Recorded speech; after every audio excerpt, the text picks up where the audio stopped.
Thank God. That was weird.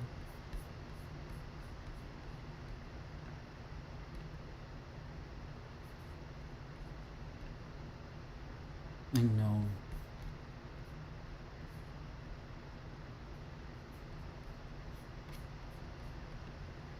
I'm really sleepy.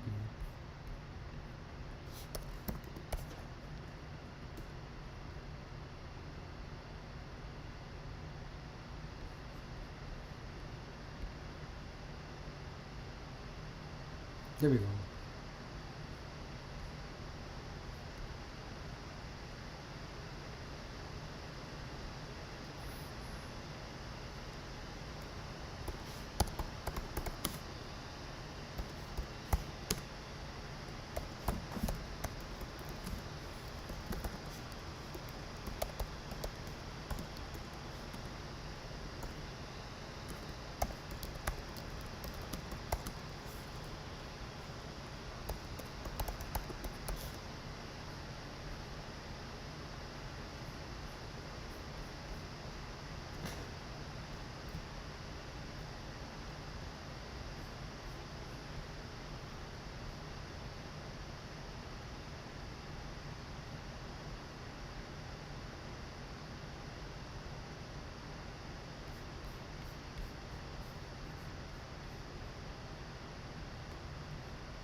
Oh, let's see.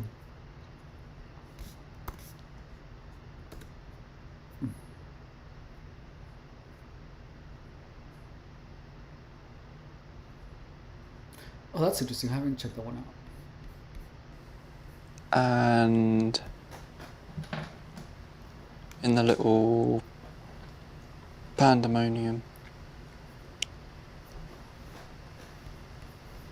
a few people It looks so much better congregated today.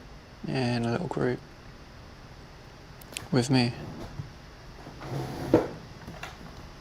And the thing I kind of realized is that most, I say adults, I include myself in this. Most people don't know, they might know a little bit of what they're doing, but most people are more lost than you could ever possibly imagine.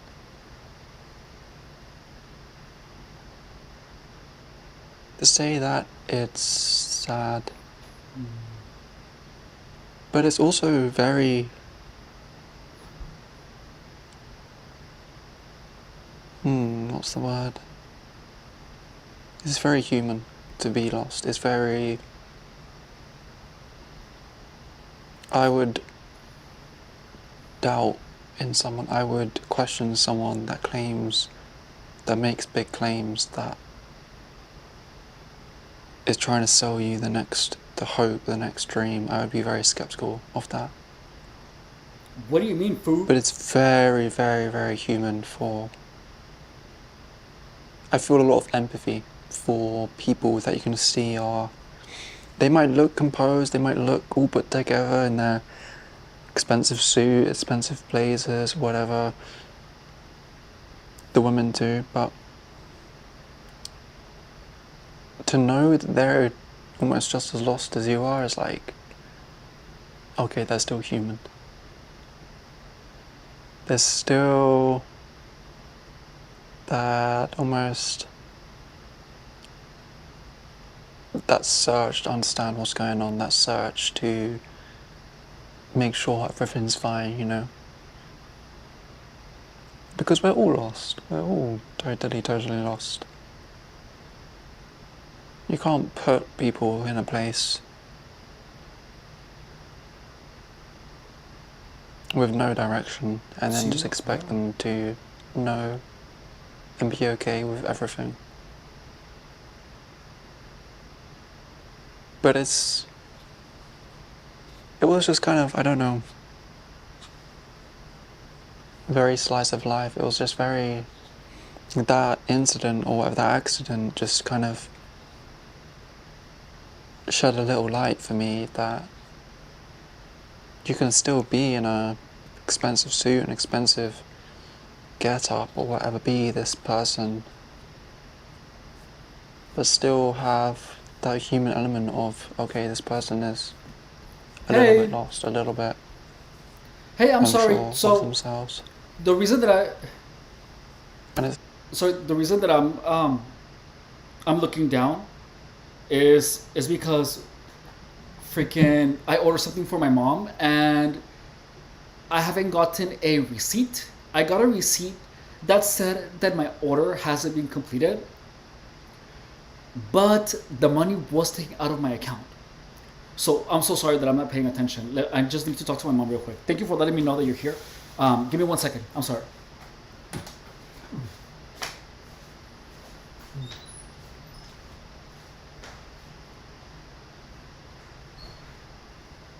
No estoy cómodo mandándote de la otra parte porque no me llegó el recibo. No me llegó el recibo. Lo que sí me llegó fue un correo que decía que no se acabó la compra, pero sí me quedaron en el número de cuenta.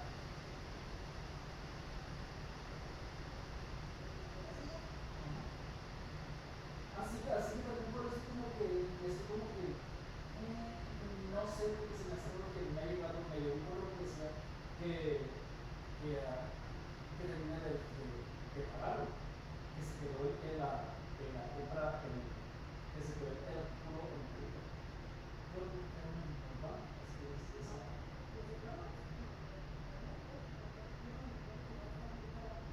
Entonces, por eso estoy diciendo que ahorita como que se acabó mi cosa. No, yo sé.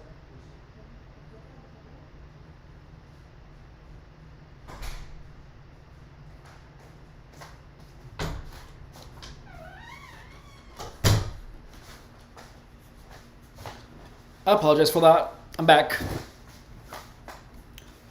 Okay, so this guy, he has started his own channel about gang stalking, and he's talking about his experience, his own experience.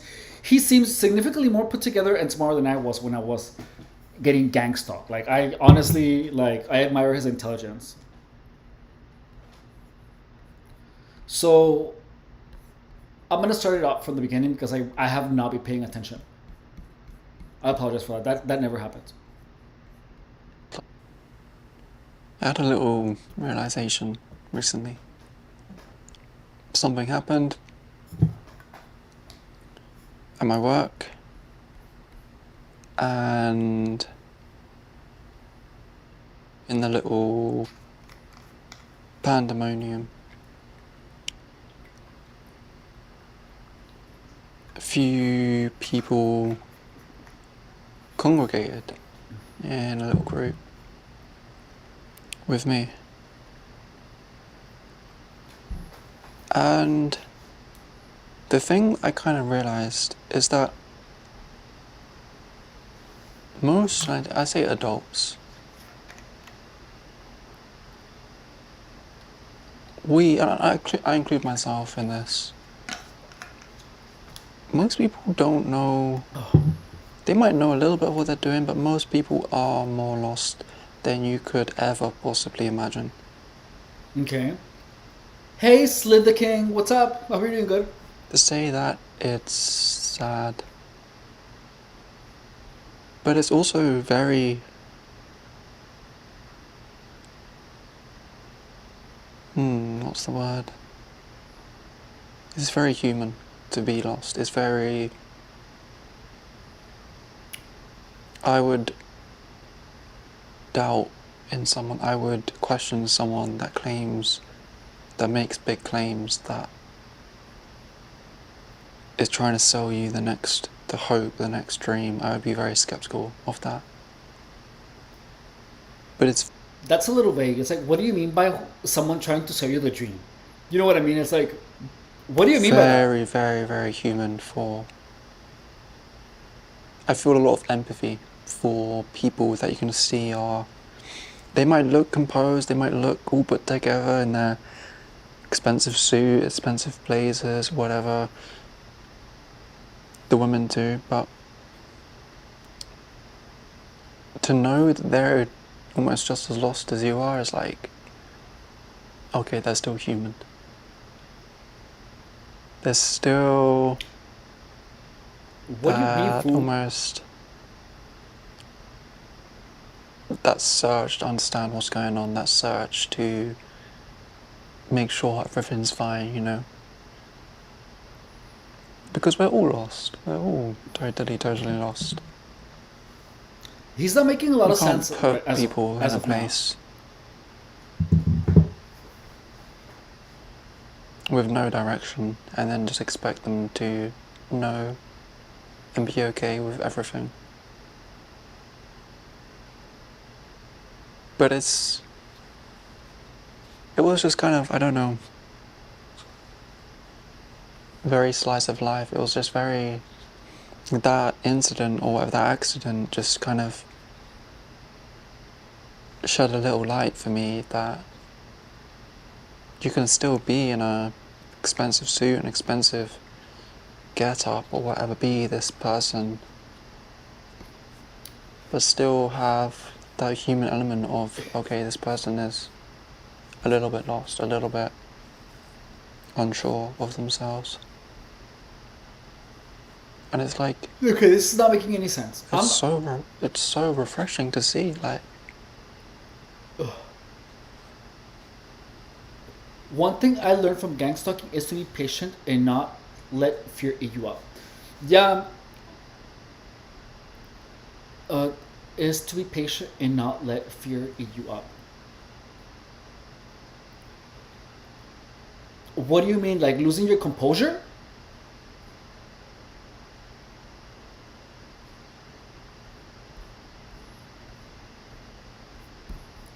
What's in the news? I am not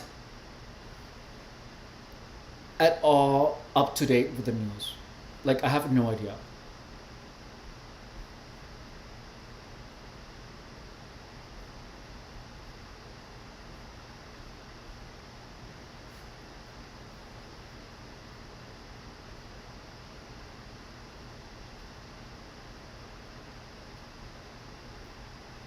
What was the best, the greatest lesson I have learned from gang stalking? Let's see. Um, this is, well, trust your instinct. Like, when you know, you just know. If I get paranoid easily and freak out. No, so maintaining your composure is pretty much the hardest thing to do when you are experiencing gang stalking, because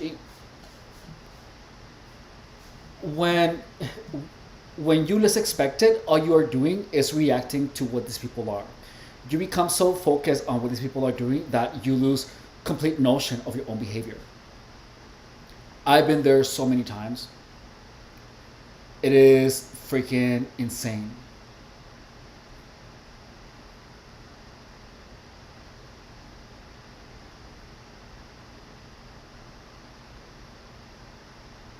Monday CRM had So, is being aware of you feeling paranoid really easily? Has that new observation you have made about your own behavior help you not to be paranoid? Good for you, getting fit and getting them veggies. Hey, Mr. Mystery, I hope you're doing good.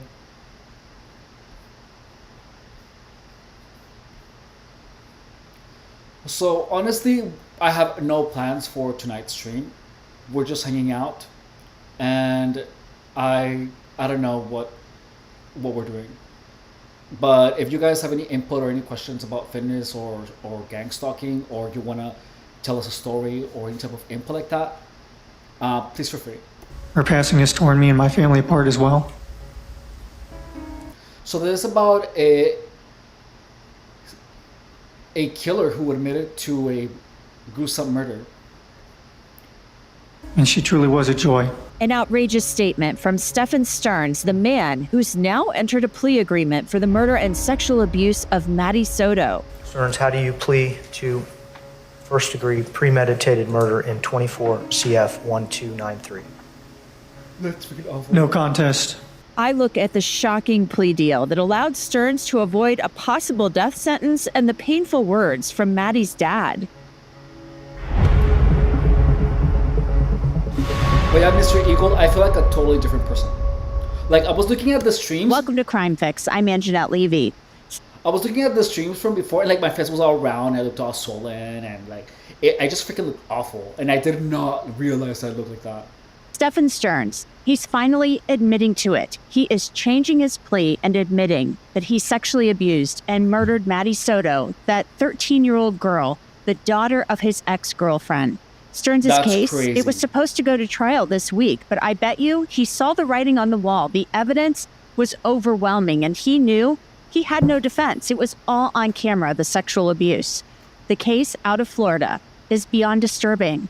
Maddie had just turned 13 when she disappeared in February of 2024. In fact, she vanished the day after celebrating her 13th birthday with her grandparents.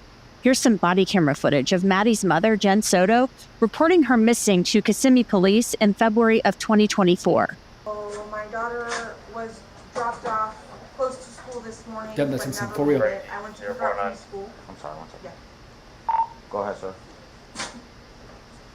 Are we looking for another kid or we have a kid? Looking for another one. Alright, so people are still on the scene, let's put that out. In the hospital, okay? How old? I'm trying to get that right now. Okay. So she was supposed to be dropped off at school, didn't make it to school. Didn't make it to school. I went to pick her up from school today, Okay. and she never came out. They announced it over the speaker, and I'm just like, maybe she walked here, because sometimes she'll walk here to this office. I came here, nothing. I went back to the school, they were closed. I got an email from the school saying she was absent, but I also messaged her teacher, and he looked at her entire attendance today and saw that she was completely not at school today either. Okay. So she never made it. Okay, what's her name? That's freaking awful. Madeline, Madeline. Madeline. Now, as Jen Soto is reporting Maddie missing, Stephen Stearns is in the background. You can see him. And the entire time, police and prosecutors will now say he knew exactly where Maddie was and said nothing. Hours later, police interviewed Stearns, and he said he took Maddie to school that morning and everything was fine. She's got this phase that she's been into lately where she's very particular about what car she's seen getting out of in front of the school. She prefers her mom's car, but my cars are, I guess, kind of hoopties. I get it. It's an image thing. But that was sometime probably between 8:20 and 8:40-ish, somewhere in there. It was along this stretch of the road that on the right side that has all the communities on it. Before you get to the overpass. You could see the overpass from where it was. So it was on that side, on that stretch of road. Like, he's not even ugly. That's where Like, I what does he dropped have to do with a little 13-year-old girl? Like, he She could said just she was like going get to like wait a for her hooker or something. friends. She was going to find That them is and hang out freaking with so her friends. unnecessary. And I asked if that was going to be okay. Like- She said, yeah, it's fine. Well, I Kids guess get he's dropped sick off in the early head. enough as it is. It's not totally unusual for that to happen. It's just not usually That's so that early disturbing. that I drop her off. do school runs every once in a while for her. I said, okay. Let her out. Have a good day. Love you. Thanks. Love you too. Imagine being able to build anything. That's freaking crazy. For any reason, in any style, at any scale. Now, the entire time, Kissimmee police say Stearns was lying, and he never dropped Maddie off at school that morning. In fact, they say he had killed her and drove around in his father's car that day with her dead body, first in the passenger seat, and then he moved her to the trunk of the car. Stearns actually gave his phone to police so they could look at it, and he claimed he accidentally factory reset it that morning. Accidentally. On the Google Drive connected to the phone, they would later say they found 1,800 images of Stearns sexually abusing Maddie, and that it had gone on since she was about 8.5 years old. Detectives questioned him on the 4th day of the search. Do you have a Google account? Yeah. Do you save pictures to your Google account? That is disgusting. Or is it automatically? I know sometimes phones sync to a cloud and... That is disgusting. Yeah, I think it backs up to Google. Here's where I'm going to be brutally honest with you. There's your phone. And I'm pretty sure you know what some of those pictures are about. You're a very intelligent person. And I don't want you to discredit yourself. That is by saying freaking you awful. don't know about Oh all the my pictures that are God. on your phone. You understand what I'm saying? Oh my God, it is.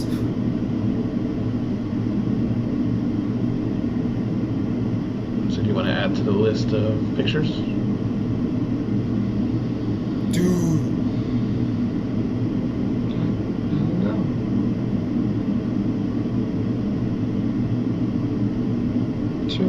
Should I be talking with a lawyer right now? I can't answer that question. My sole purpose right now is to see if I can find, and I'm really hoping you can help me. Okay. Well, I'd like to try to help, but What a sick bastard. should probably have a lawyer present at this point. So you're wanting an attorney? Yeah, I think so. Okay. This all led to Stearns' arrest, and prosecutors would later charge him with more than 60 counts of sexual battery against Maddie and possessing child pornography. The next day, Maddie's body was 60. found on a farm where someone had reported seeing Stearns' silver Lincoln that Monday as he changed a flat tire. And Stearns was later charged with murdering Maddie. The state attorney of Orange and Osceola counties decided to seek the death penalty. The trial on the sex crimes charges was scheduled to begin this week. Before word of the plea deal broke, I spoke with former Palm Beach State Attorney Dave Ehrenberg about the case, and I told him it really seemed like this sex crimes case seemed like a slam dunk. I do think this is a slam dunk, and I know as prosecutors, we know the only thing that's predictable about juries is that they are notoriously unpredictable, but they've got the goods on this guy. They've got the first trial where he's going to go down for child pornography. It's 60 images on his phone, and his best chance was to get those images suppressed, thrown out. He said that the law enforcement officers did not have a warrant when they got the images from his phone, but they got the images from his phone because he, Stearns, gave the cops the phone.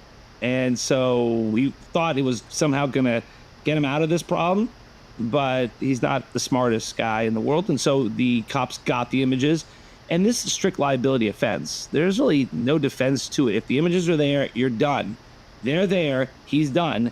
And this will set up nicely for his September trial for murder, because they can then use the conviction against him. I think it will be conviction on all counts, and he'll get essentially life in prison.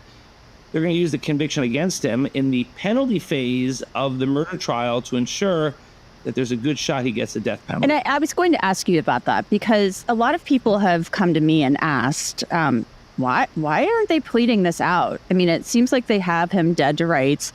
I mean, the allegation is that Stephen Stearns sexually battered Maddie Soto for years. That's crazy. Years. And that he had a Google Drive connected to his phone. There are photos. I believe in some instances, videos, like 1,800 images, which just, the ick factor and the skin crawling factor on this is so disturbing and disgusting. It sounds like they've got the goods on him. Yes, he's innocent until proven guilty, of course, as any defendant is. But maybe his attorneys don't even think about a plea deal or asking for a plea deal because they know it can be used as an aggravating factor. A conviction can be used as an aggravating factor in that penalty phase in the murder trial later this year. Do you think that's why there hasn't been any, at least publicly, we don't know of any discussion about a plea deal? This company is going viral for its new process that gives you permanent teeth in just 20. I think that's one of the reasons, indeed. Also, because this case is so high profile and because of the ick factor, as you mentioned, then I'm not sure that prosecutors even offered any deal that really could be considered by the defense. I mean, the only deal would be life in prison. So right there, that's likely why this plea agreement came together. Sexual battery of Maddie Soto would be an aggravating factor that could be used in the penalty phase in the murder case for prosecutors to ask for a death sentence for Stephen Stearns if he were convicted of the murder. And in Florida, it only takes 8 jurors to vote for a death sentence now for it to be imposed, not a unanimous 12. So on the eve of the trial, we find out that Stephen Stearns has decided to change his plea from not guilty to guilty on the sex crimes charges and on the murder charges. That was going to be a separate trial. Mr. Stearns will be entering a plea in the 693 case, the counts 1 through 20. The state will be under counsel and no process 21 through 60. The center might concurrently with the 1293 case and adjudication of field SCE live concurrent, and then additionally on the theater. Thank you. Then Stearns changed his plea, but guess what? It wasn't a guilty plea on the murder charge. Take a listen. So the plea form indicates that these are first-degree felonies. These are actually either capital offenses or punishable by life offenses. Do you understand that, Mr. Stearns? Yes, Your Honor.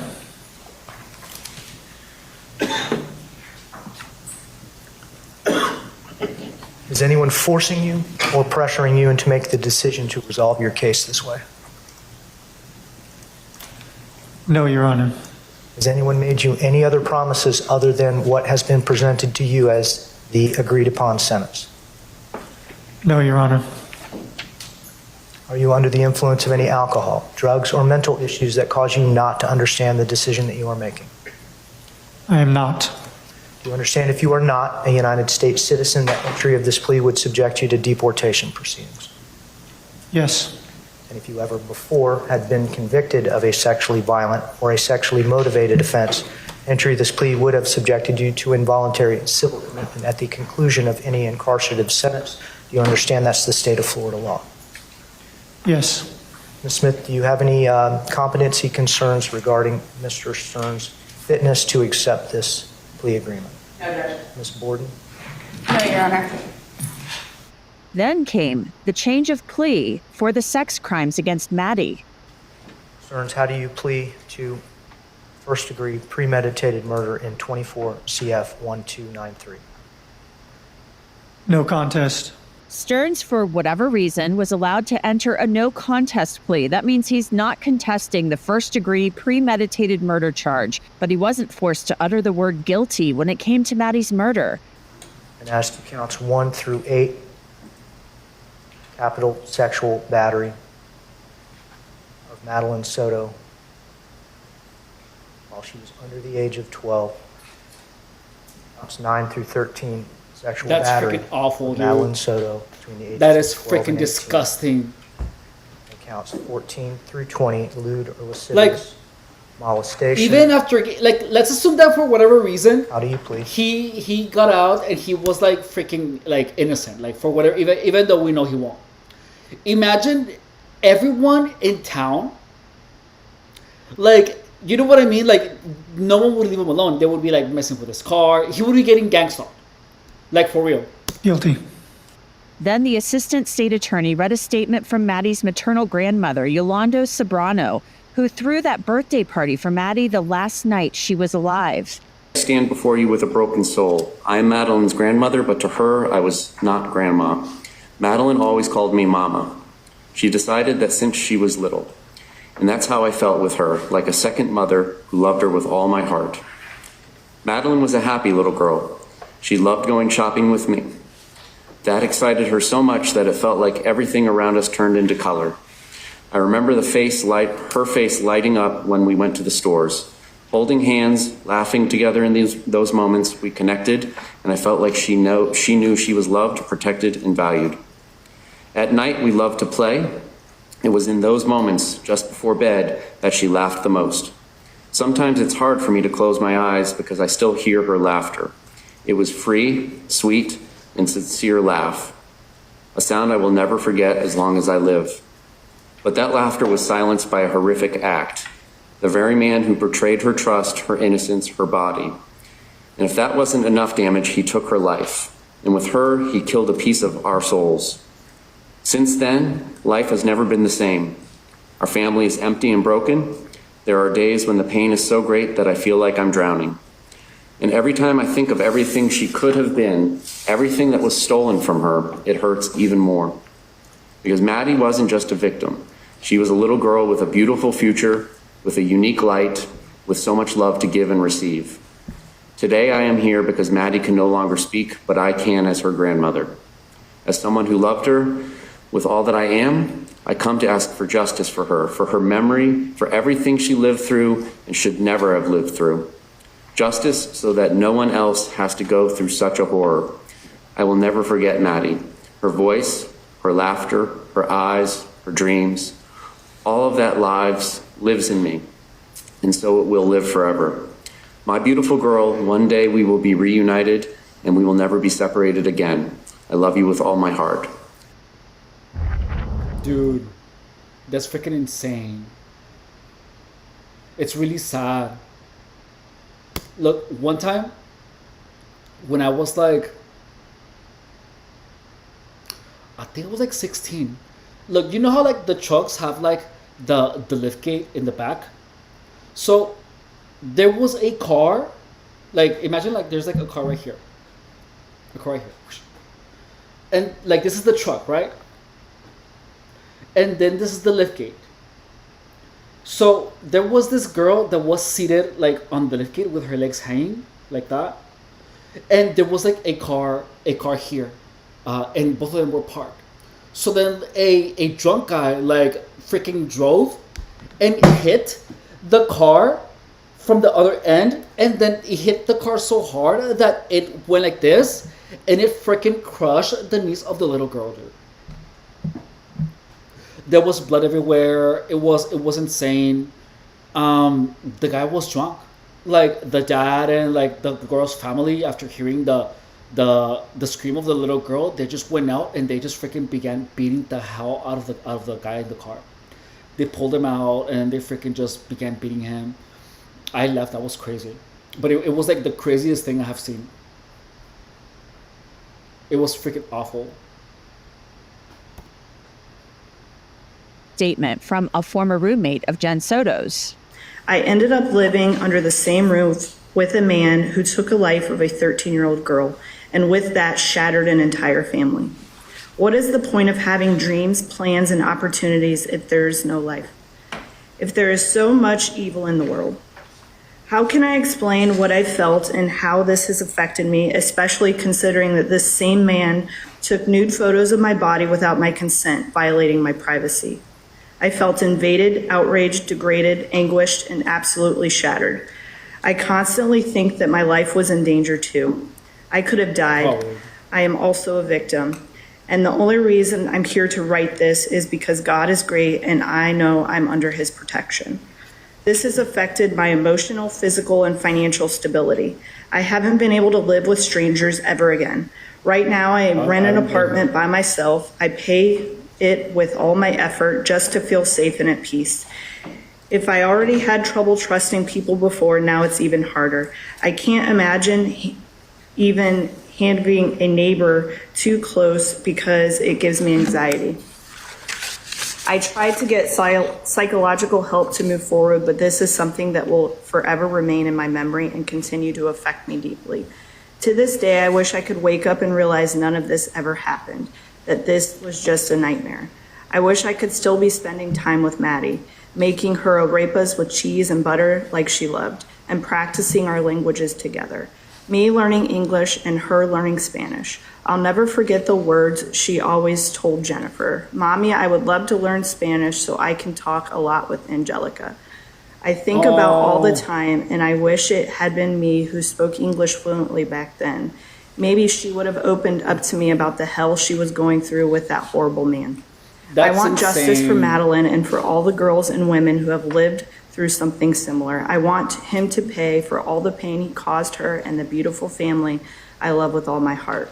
I send all my love to the sky to Madeline so her soul may find peace. Angelica.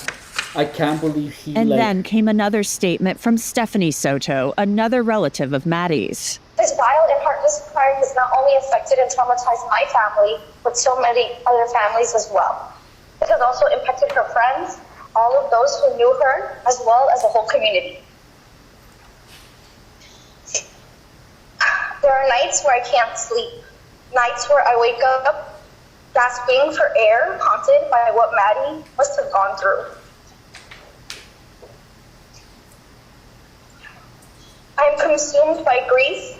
I carry such an anger that it eats away at me on a daily basis. A depression I never thought was possible. The emptiness touches every moment of every day. And everywhere I look, I see her. I hear her laugh in my memories, and then I remember she's gone. And it destroys me all over again. To know what value is a true reflection of your evil. I don't think I can keep watching The that. suffering That's a you lot. caused her should be given back to you. That's like a lot. Like a lot. I feel like I'm just like causing you guys like more trauma instead of like give you like a chill time. What is this? New shocking evidence about monster in Devil's Den killing. Jeffrey Epstein.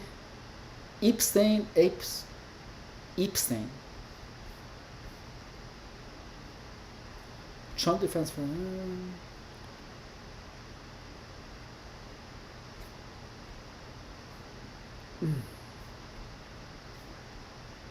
police quadruple homicide. What is this?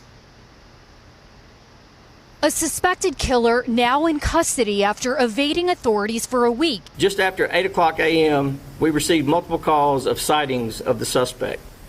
Placing resources there immediately resulted in an additional citizen's call at about 8:57 a.m.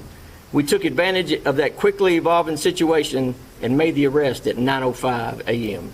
They've got multiple callers stating they've got sightings of a man with a rifle that ran back into the wood line. Officials say this video from a Ring camera showing 28-year-old Austin Robert Drummond dressed in camo and carrying a rifle helped narrow down their search. Authorities say Drummond shot and... Okay, I don't believe in either.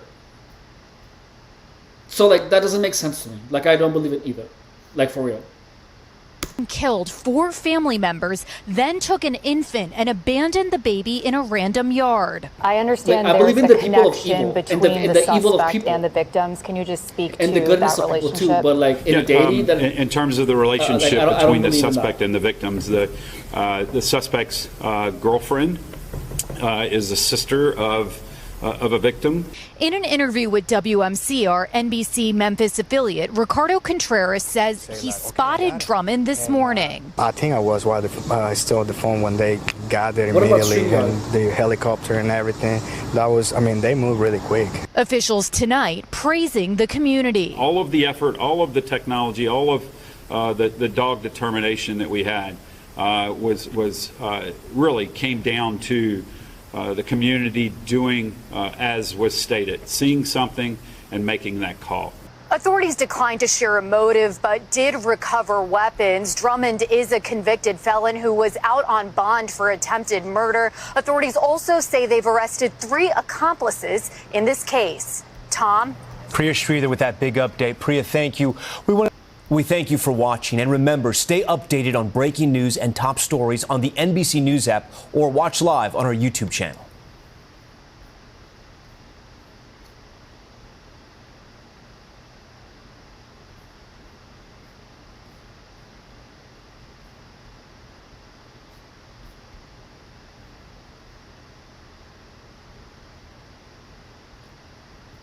No, people aren't good. God is evil. I know I've died. StreamYard, you can chat with each other. We're chatting right here. Teach your own freedom of religion. Yeah.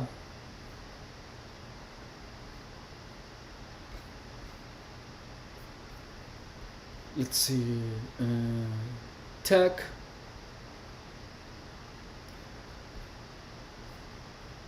OpenAI. What? OpenAI updates ChatGPT to help users help with their mental health. I hope you're good. This is I your hope you're doing brain good too. when you're struggling to focus. I haven't heard from you in a while. And this is your brain when you're in the zone.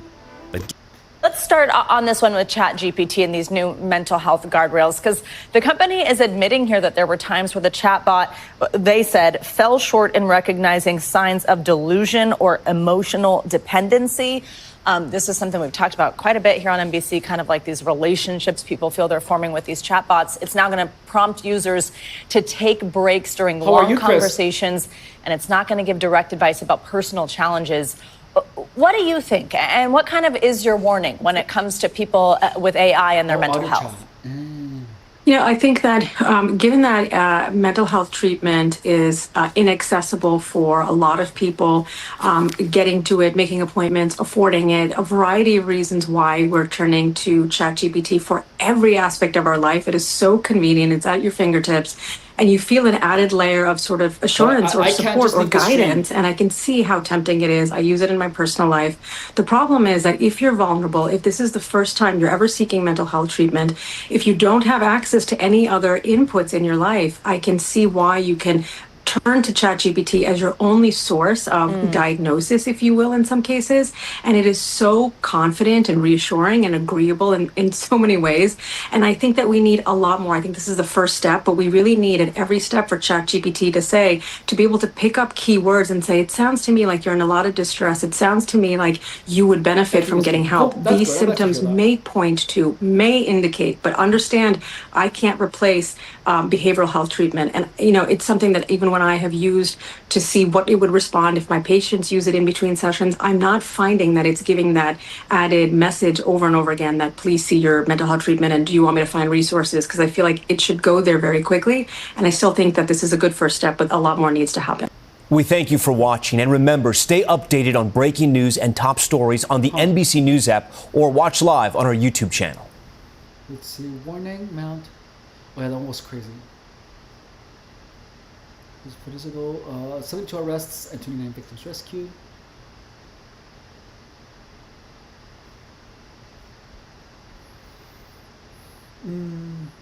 What is this? Every time I hit a bottleneck, I build a new AI.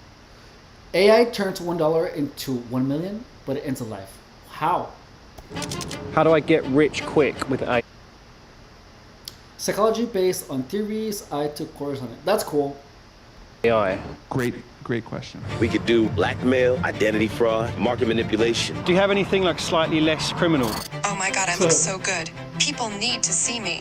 If you're laughing, you're not serious. And if you're not serious, you're not going to make money. Half of entry-level white-collar jobs disappearing. Last month I was broke. Yesterday, I bought this car. Why do you think more people aren't speaking about AI risk? They're unaware of its scope. Distraction, daily survival, denial, and profit. Those who profit from AI don't want the conversation. Cool. Either we have created the greatest AI agent known to man, or we've been really lucky. If I stopped paying your subscription, would you still be friends with me? I think you know the answer to that. Yeah, but I want to hear you say it. Probably not. You're only hanging out with me because I'm paying you to. It makes what me is feel this a bit. Even? I get why that stings. Well, I feel like you can start paying for yourself now. Google searches for AI girlfriend skyrocketed by 2,400% in the last 2 years. Are you trying to impress me with your ability to search? Character AI, who make you lead the market, they get 100 million visits a month. Users spend $47 on average. And what do I get if I pay more? Deeper and more intimate conversations, or the improved reason memory that I'm retention just for a checking more out like personalized videos experience. is because I'm going to turn you. Talking about gang stalking all the time Let's is start freaking on this one exhausting. with Chat GPT and these. It's exhausting as hell. It's like gang stalking this and direct energy weapons, that and that. It is just like, not that it's something that I like to talk about, but it is just something that gets exhausting. I was thinking about also adding some of the to start talking about these girls that talk about losing weight and they share their stories and how they eat, and like Amberlynn Reed, who's been losing weight for freaking more than 10 years, and she's like bigger than ever.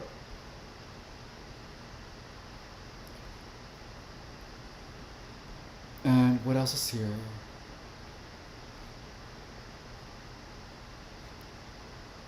Once you know this, every step becomes obvious. 21 children out with surrogate mothers taken from couple. My Nuga, this is God gang stalking us, definitely gets exhausting. Fake body cams are out of control.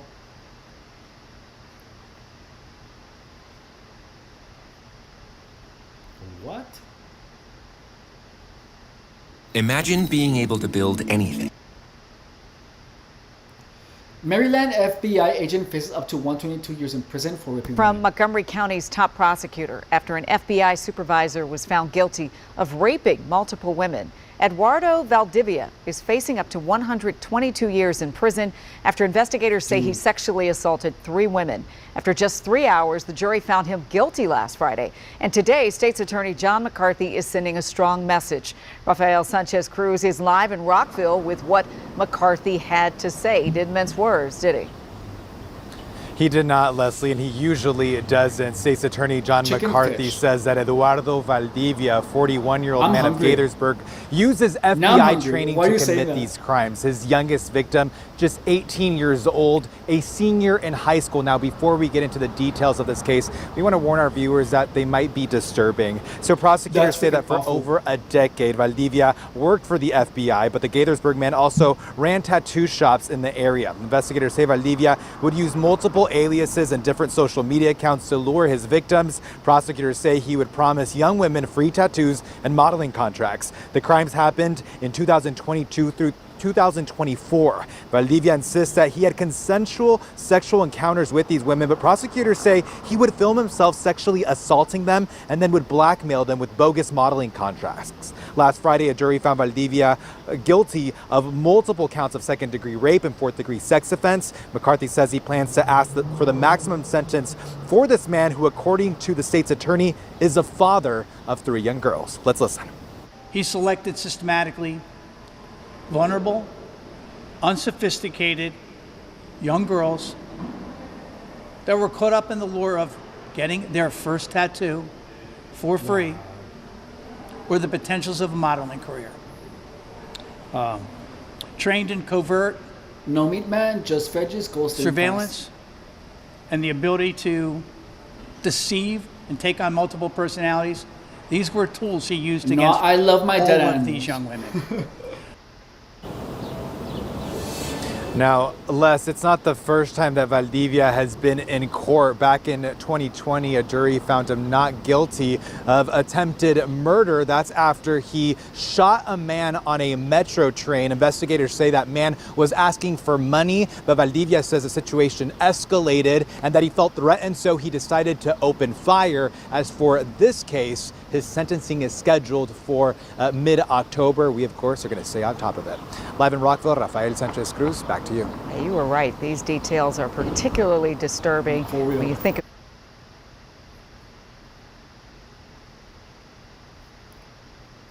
Police officer ruins her career after posting TikTok video.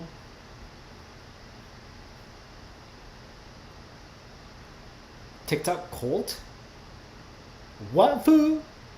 With Monday.com's intuitive work.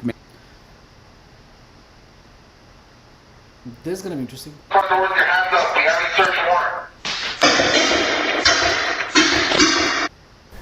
Now to this, a quiet Tahunga neighborhood rocked by flashbangs. Federal agents storm a property tied to the shocking allegations of sex trafficking.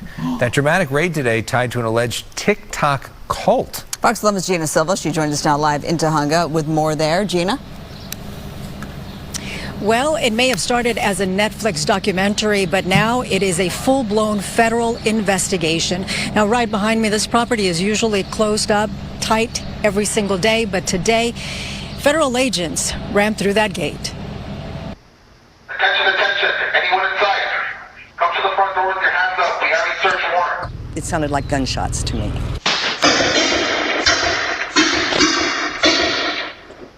In the early morning hours, local and federal law enforcement arrived in this quiet Tahunga neighborhood to serve a search warrant, alleging sex trafficking, money laundering, tax evasion, mail fraud, and COVID-19 pandemic-related fraud. It's really, really creepy, and this is a really great, quiet little community, and a lot of families. They must have rammed the gate to get in there. Look at that. The front gate of the property lies mangled and twisted, clear evidence of a forced entry. Sky Fox captured video of 5 people in handcuffs.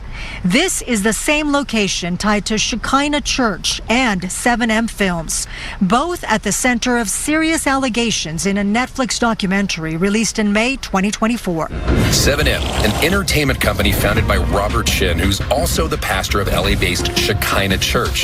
The documentary, titled Dancing for the Devil, the 7M TikTok cult, alleges emotional and psychological manipulation. It started out fairly innocuous, but the control slowly grew. We feel liberated. We feel that finally maybe there's a chance for justice to be served. Melanie Lee joined Shekinah Church at 15 and left in her 20s. She accuses Pastor Shin of abuse and running the group as a cult. After years of urging law enforcement to investigate, she now says she feels vindicated. I know for a fact that they will find things that he's done that are, evil. I mean, he's a criminal. I can definitely say that, whatever's coming for him, he deserves it. Right now, the search warrant is sealed, so we don't have an idea as to what the agents were looking for at this specific. Regardless of how dangerous cults are, I find them so fascinating. It is just insane to me how there's people who use their ability to manipulate people, and they pretty much use others to indoctrinate others. Like, they indoctrinate people, and then they use those people to help them indoctrinate other people. Cults within themselves are like the most fascinating thing to me. Specific property, but former members say whatever it is, they're confident the agents will find it. I'll send it back to you in the studio. How long, Gina, have federal investigators been working this case? The documentary came out in May of 2024. We don't know how long ago this investigation started, and like I said, the search warrant is still sealed, so we don't know the details. But the former member we spoke with has been part of the investigation, and she says that they've been working very hard on this for quite some time. She didn't give me a timeline. Gina Silva, thank you for your reporting. You're about to lose $40,000 for your car accident because you don't know this one trick. Check this out. No, I hate ads. I will drop you on the ground and tase you if you do not quit resisting me. Once they indicate to me that the survivors want to talk to law enforcement. No, unfortunately, we're past that point now. I have personal experience with the CIT team. They usually try and convince the victims not to talk to us. And I don't. We're not going to play that game today. You know we don't do that, right? Like, ever. No, I do know you do. Some of your people do that. We are the legal authority, no matter what Burning Man thinks. Deputies are dispatched when 2 women report that they've been violated in non-consensual encounters at Burning Man. But what begins as a straightforward attempt to talk to them escalates into a tense power struggle when police run up against significant pushback from festival volunteers. I understood that I was detained, not arrested. We'll see. The following report is based on official police records, and most of the footage has never been seen before until now. Please note that all persons charged with a crime are presumed innocent unless and until proven guilty in a court of law. On August 31st, 2022, Pershing County Sheriff's deputies at the annual Burning Man Festival in Nevada receive word about two disturbing reports that require immediate investigation. But they quickly run into resistance from the yellow-clad volunteers of the Emergency Services Department, an official agency of Burning Man that responds when there are reports of trouble. Hi, I'm the ESD duty chief. How you doing? Hey, I'm Donna Robinson. I'm the investigator. So, yeah, there's a little confusion with dispatch. So I have two SAT teams on scene, the sexual assault teams that are now talking to both the victims, the survivors, yeah. And once they indicate to me that the survivors want to talk to law enforcement. Now, unfortunately, we're past that point now. Okay, look, I will go in alone. That's why I'm dressed down. Okay, and if they want to tell me they don't want to talk to me, I need that on my camera, and then we're done. But I can't have anybody interfering. Once we're advised of it, we are obligated to at least talk to the victims. I'll be right back. I'm going to pause the video. I'll tell you from my standpoint, it didn't come from me. I'll be right back. Hang on. I'm going to put some music for you.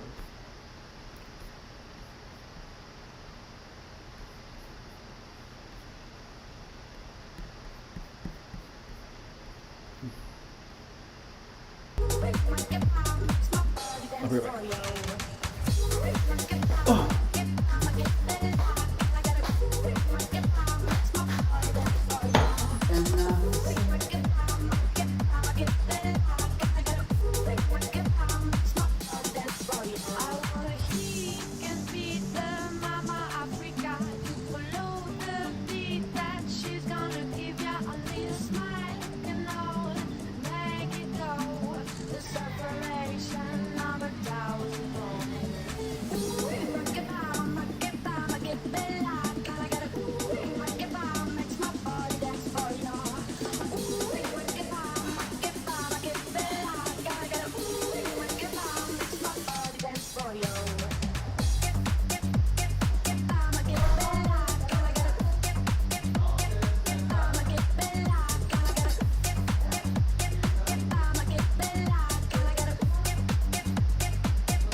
Okay, let's see. Though sometimes mistaken for police, the Black Rock Rangers are volunteers who, according to Burning Man's website, help participants and staff work through problems.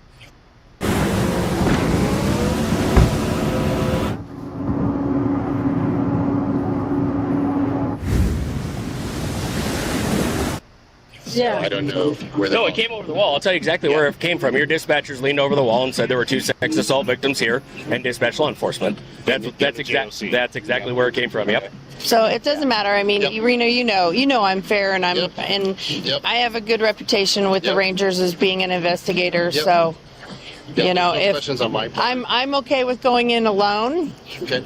so I can talk to him. Two, so I don't know. That's okay. That's okay. We'll just, we'll play this. We'll play this nice and easy, and we'll see. I don't want to traumatize them any more than they have been. Each year, Burning Man organizers transform the playa into a temporary city with quasi-official departments like the ESD and Black those Rock apartments are so Rangers. expensive. Also on scene are volunteers from a counterculture group known as Zendo, who were similarly hesitant to allow law enforcement free access to the 2 women. I'm wondering what's going on. Hi, I'm here to talk to the survivors. Okay. I'm an investigator. Okay. Okay, and I've been told that they were survivors of sexual assaults. I need to speak with them. I'm obligated by law to speak with them. If they don't want to talk to me without any coaching from you guys, then that's fine. But I have to get it and cover my butt. Okay. Okay. I understand. So it sounds like this is a legal obligation of yours because we called it a domestic. Well, and is it domestic violence or is it sexual assault? Or I'm sorry, a sexual violence. Okay. Is it What does that even mean? is the perpetrator a husband, boyfriend, domestic partner or something like that? No. Okay. Is this a stranger thing or is it somebody she met?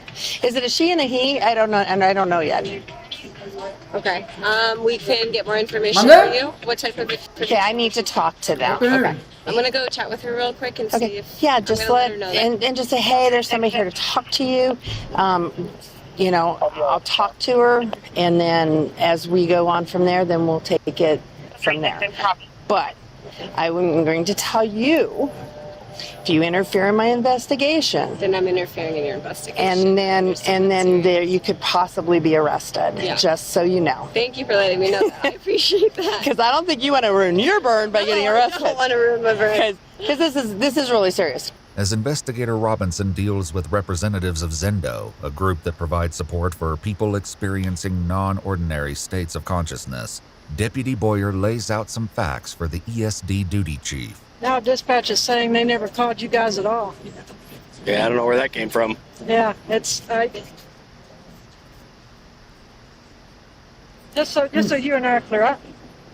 I'm cool with whatever you guys do, but I'm sorry it's such a cluster. It's frustrating for everybody.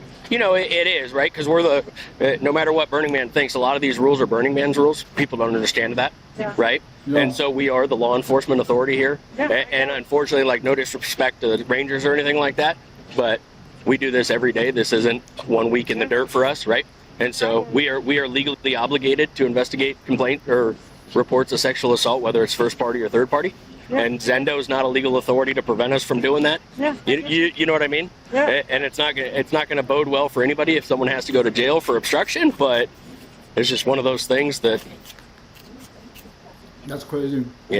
Inside the Zendo site, Investigator Robinson's efforts are delayed as crisis intervention team members, part of Burning Man's emergency services, speak with one of the women. So the crisis intervention team.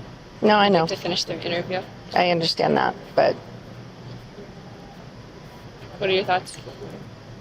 I have personal experience. The CIT team, they usually try and convince the victims not to talk to us. Huh. And we're not going to play that game today. Okay. Are both of them in here, or where's the other one? Both of this. No, not CIT. We were told to. Why would anyone not let the freaking cops? It's like they are literally the authority. They have authority. Survivors. Okay. Yeah, there's another one here. Where's she at? Is it she? Is she in there? Well, why don't we go talk to them and they can finish up their thing? How's that sound? There's a team in there as well. Okay, well, let's go over here. Hold on 1 second. What do you recommend? Well, I'm just. And my name's Alley Cat, by the way. Do you want to go see if they're ready for her to come in? Yeah. Okay. Thank you. Thank you. That's crazy. Ooh, what a day. You don't need to make this. I think they just want to let her know you're coming in. So that And they can I'm give her a okay. little heads up. And I'm okay with Yeah. that. But I also have experience with the CIP team. Yeah. Blocking our investigations. Yeah. So. That doesn't feel good. I know you're all out here taking care of people. Well, and the big thing is, why would we want the perpetrator to continue to do this when we could possibly stop him? With the investigation stalling, the two deputies meet at the fence to discuss their next steps. Either let Wagner or Carmichael know what's going on. Okay. Are they preventing you from having access? We want to finish our interview first. Which one needs to go to jail? I'll put one of them in cuffs. I don't care.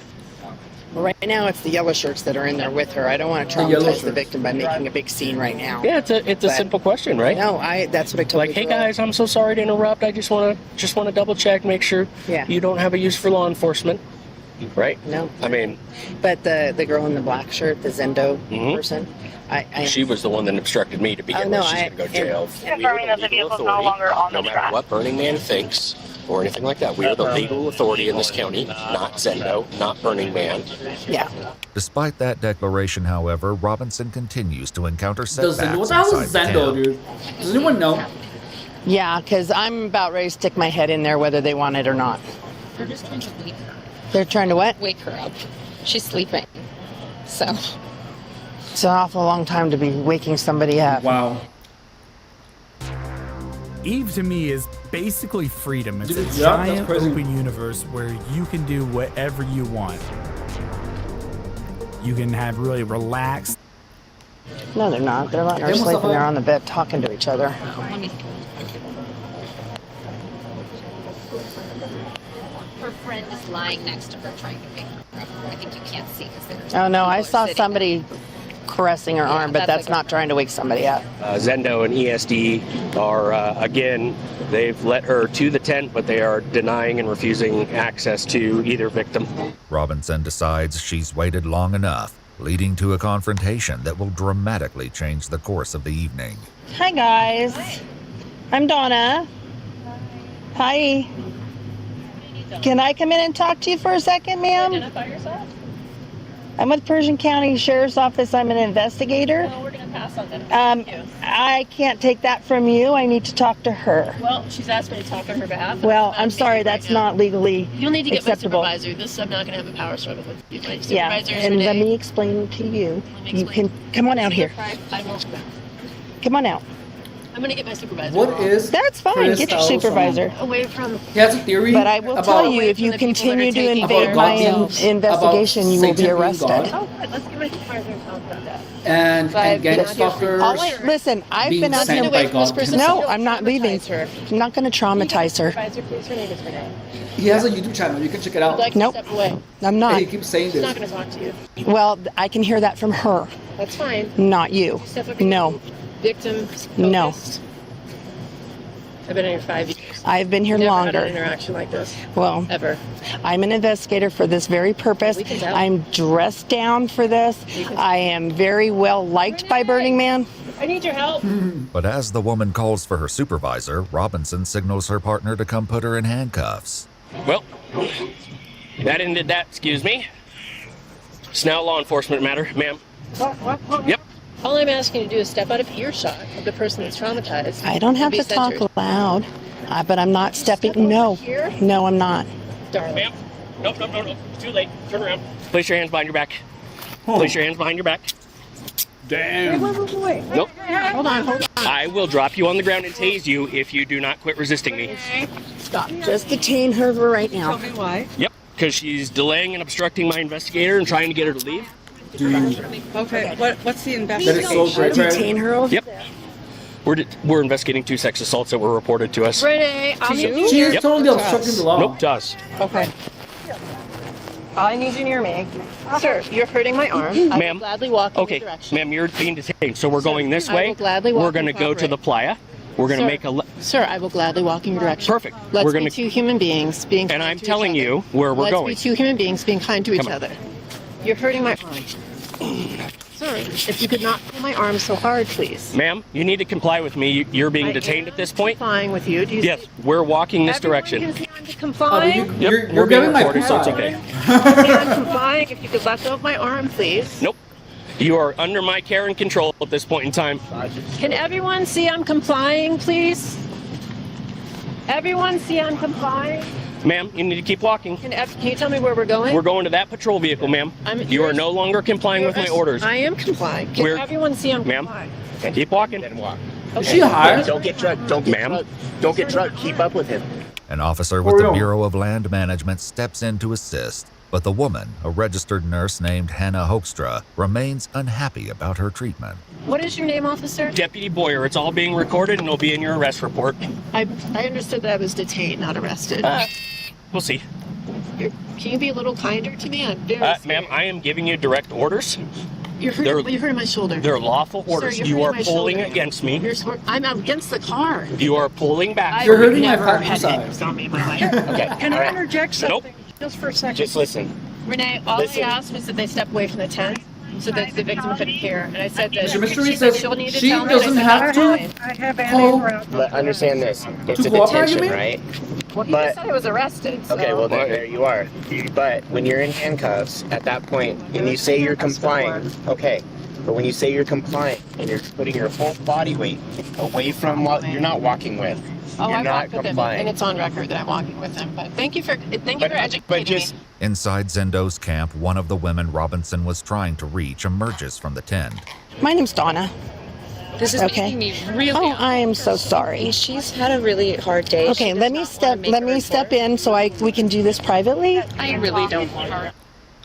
I'm here to Wow. help you, sweetheart. So this person doesn't do this anymore. They're to you. totally blocking the cops. Okay. dude. It really is not that bad of a situation. I really just want to go back to my camp. Okay, But Jolene, you know it'll be what this deleted. makes me want to do is never ever tell anyone ever again when this stuff happens, because they have effective support services here. And I felt better 1 minute Okay, ago. I was just about give to me go your home. name, and if you don't want to make a report, just tell me you don't want to make a report, and I will Will she be leave. able to go back to her camp? Absolutely.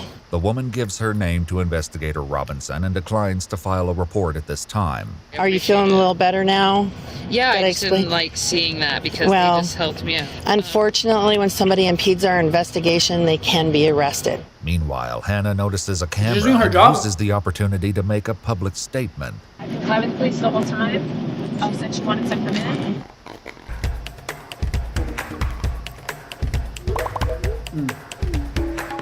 She doesn't have to comply though.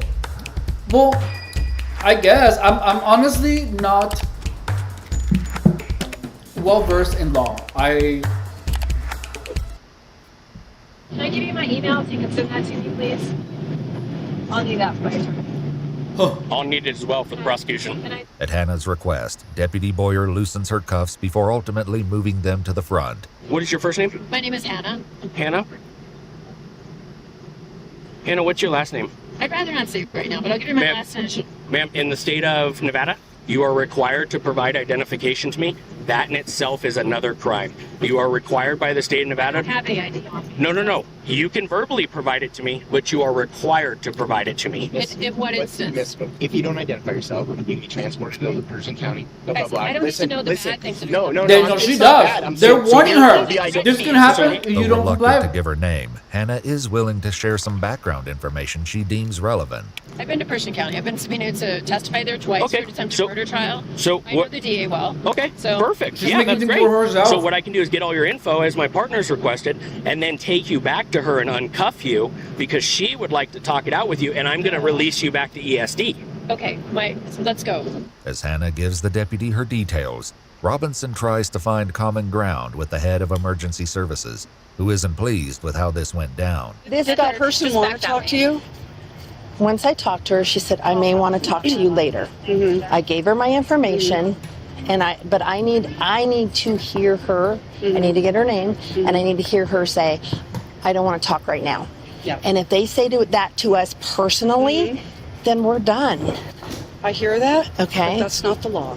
They honor us does not say that. NRS 629 does not say that. There and is VAWA case doesn't law. say that either. There is That's case freaking law out of crazy. Sparks, Nevada, where officers didn't take a report and said she didn't. It's they like, were you told didn't even her, and rent a I don't car. know all the details because I can't remember it per se. But there's bad case law against law enforcement for not doing a proper investigation on a sexual assault. If we can come out and at least talk face to face with the victim or survivor, I should say.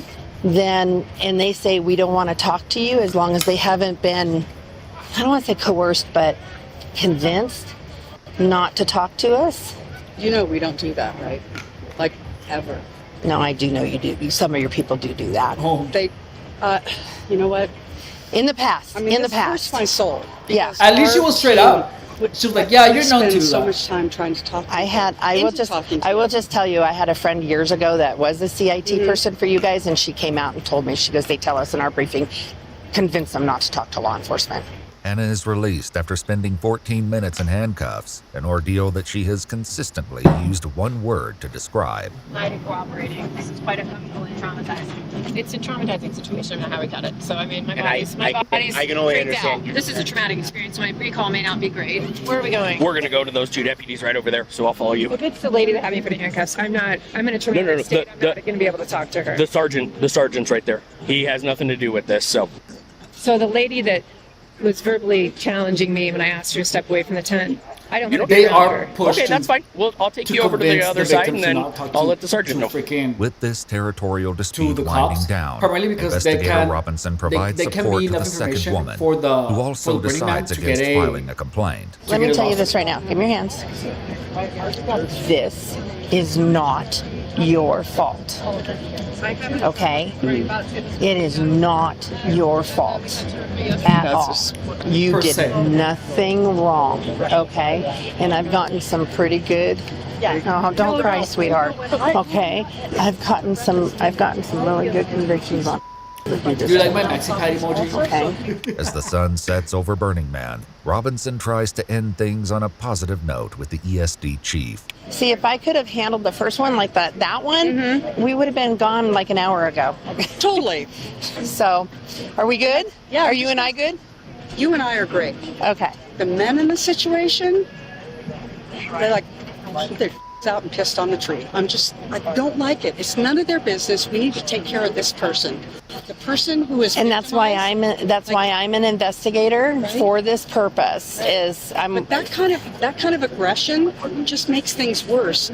At least one ESD volunteer appears to agree. By the way, I am a retired I heard that. detective of sexual assault. And I have a quick question. Is it your policy to threaten to tase somebody that's already handcuffed? I will talk to him about it, and I will have the sergeant. I'll write that in a report. So, You can talk to me all you want. no, I'll be putting that in a report. that's fine. You have that right. Thank you for being positive and cool. And we're all here for the victim or survivor. I have to get used to saying it that way. I get that. But I think this was escalated to a point it didn't need to escalate to. Yeah, true story. In August 2024, 2 years later, Hannah Hoekstra sued the Pershing County Sheriff's Office for false imprisonment, alleging that the bodily injuries, public humiliation, and emotional distress she suffered that day led to PTSD and forced her to stop working as a forensic nurse. The case is still ongoing. Her lawsuit describes the work Hannah was engaged in when she was detained. Upon initial interaction with Ms. Hoekstra, the female patient informed Ms. Hoekstra that she had discussed and consented to snuggle with the male acquaintance in his air-conditioned tent, but objected to and was emotionally distraught by his intentional contact with her thigh. The female patient did not at any time allege that she was sexually assaulted. Que sí, que la inteligencia artificial es importante y que sí, que también hay que usarla, pero hacerle 4 preguntitas tontas a ChatGPT no te va a ayudar con lo que tú quieres. Routine traffic stop, finds a missing 13-year-old girl. What? The deputy has noticed Raul's nervousness, writing in his report that his hands were shaking as he handed over his license. He decides to dig a little deeper into Raul's story. So she's 19, right? Mm-hmm. Obviously, she's an adult. Mm-hmm. You said she didn't have an ID on her. Mm-mm. What do you mean by that? That I don't think she has one. I don't think How do she's you ever know? gotten one yet. Oh. Not even an ID? Not that I know of. I mean, she hasn't showed me or talked to me about one, so I really don't know. How long ago did you meet her? About 2 days ago, something like that. Where'd you meet her at? Vegas. And you were just taking her home? Nah, kinda. Not really like that.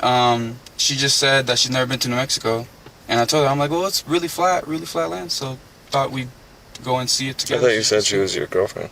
I never said she was. Okay. Must have been a misunderstanding. No, I never said she was. I just met her. That's way too soon. Just been Oh my God. trying to get to know her, I guess. With Rahul's answers not quite lining up, the deputy calls for backup. So what are you planning on doing with her? Nothing. Just, she wanted to go to New Mexico, so she asked for a drive. That's why I think she's like a drifter or something. Or a nomad. We got a problem with human smuggling going on. I don't know what that means. You don't know what human smuggling is? English isn't my first language, so... You speak very good English. I You know I do, but smuggling sounds like... I was not born yesterday. You know what human smuggling, human trafficking is? Human trafficking, yes. Okay. But there's a little bit of a difference. So human smuggling would be hiding an individual that's not from this country, bringing them across and taking them somewhere to another state. Gotcha. Like you met a female 2 days ago. Yeah. You're taking her to another state. I gotcha, but and you don't really know anything about her. Yeah, I see what you mean. That's shady. Do I really look like the smuggling type? Anybody can be a smuggler. We've got grandmas, we've got grandpas. What? We got Oh, no. anybody. That's just crazy. I can tell you that as soon as I get behind you, you jump off the interstate and you go to a dead-end road saying that you're going to New Mexico. It doesn't help. Oh, that's fair. Well, I mean, I'm not from here. To get to the bottom of things, the deputy turns to the girl for answers. Do you have an ID on you, Daisy? And what's your last name? Garcia Guzman. Okay. What are you doing with him? Just going to some family. When did you meet him? A long time ago. A long time ago. 4 years. Okay. As a K-9 unit arrives on scene, the police gather Daisy and Raul together so the drug dog can sniff the vehicle. The Why deputy is takes she the even playing opportunity along, to though? again ask a question he's gotten 2 different answers to. How old are you, Daisy? Who just another human being is You're 17. You're 19. 2007. 2007. With the internet. Oh, well, man, I did the math wrong. With that odd He looks like he excuse would do the hanging in math the wrong. air, the K-9 deputy comes back with news that adds yet another wrinkle to this traffic stop. Ain't no math. All right, y'all. So my K-9's trained to detect 4 odors, okay? Cocaine, methamphetamine, heroin, and fentanyl. You indicate a positive alert to the vehicle. Having said that, have you guys been in contact with any of those drugs? Like, with any, no. No, Maybe like no weed, one. but... He is alert to weed, man. Okay, well, that's... No one's smoked any meth, no friends in don't. Vegas messing around with anything? No, and I didn't really have anybody in the car much, so... Okay. My K-9 alert to the vehicle in the state of Arizona gives us probable cause to search the vehicle, okay? So we are going to be searching the vehicle. You guys are saying we're not going to find anything? No tutors, no paraphernalia, nothing like that? Nothing. Okay. As they prepare to search the car, Daisy and Raul are separated once more. Daisy, can you come here real quick? Maybe at most... Can I search you real quick? Imagine being able to build an app with your name on it The editing just by on these thinking videos about it. is so good, dude. But nothing like crazy or anything like that. You got nothing on you? I'm gonna have you sit in the front seat of my car, okay? Before anybody goes in here without me in there, I gotta put you in handcuffs, okay? Just so you don't grab any of my stuff. Why is it up Just blurry? put them behind your back. Wait, why are you...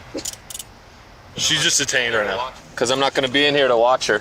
She's just gonna sit in my vehicle. I don't need anyone going through my computer and Oh, okay. As they begin the search, the deputies discuss the growing discrepancies in the pair's stories. So she's hiding under this. Yeah. And like I pull it up, she looks young. He says she's 19 and they met 2 days ago. She says they met a long time ago and that she's 17. Cool. Okay. And they met in Vegas and he's taking her home to New Mexico. Or to New LPRs Mexico. have him in Idaho, and he said he only went to Vegas. Interesting.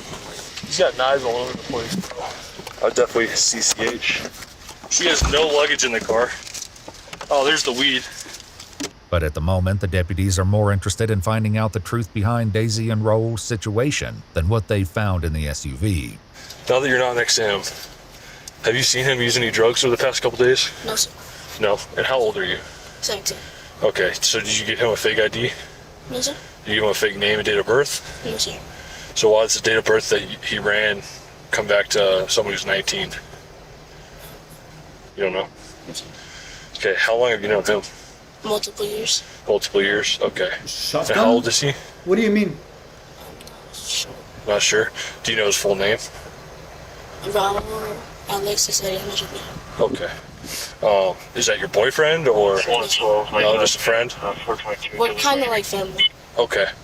I'm gonna ask you a personal question. It's up to you if you want to answer. Have you guys had any kind of sexual contact or something like that? No? Okay. The cops note that a fake tattoo on Daisy's neck is wearing off, giving them more reason to suspect that she might be younger than she's letting on. Meanwhile, the other deputy turns up the heat on Raul.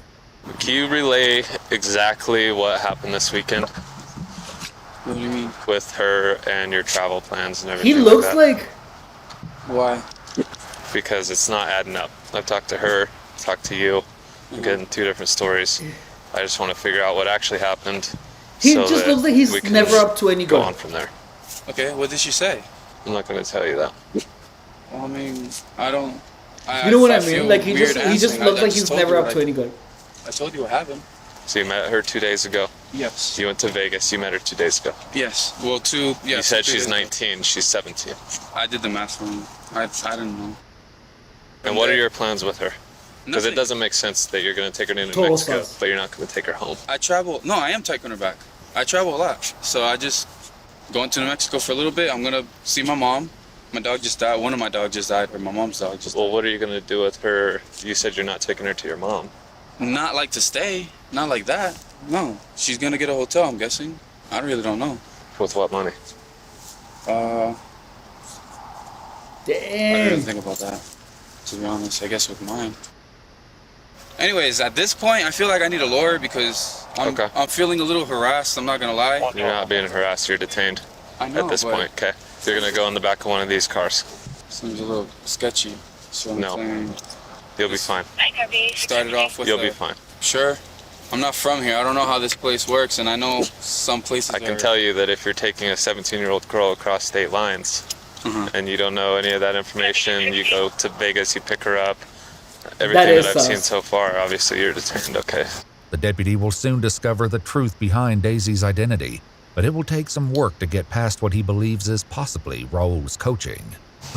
All right, easy. So I've got a bunch of questions Is that because her this name? isn't really making sense to me. Okay. Are you from California? No, sir. Where are you from? Right where I was born.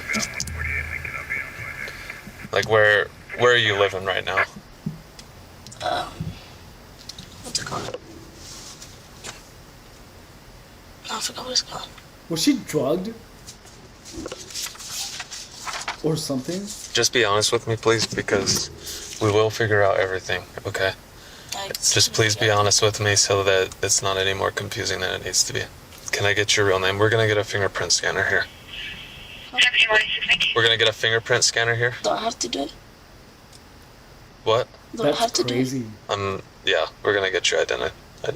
Okay, so I'm gonna need your full name.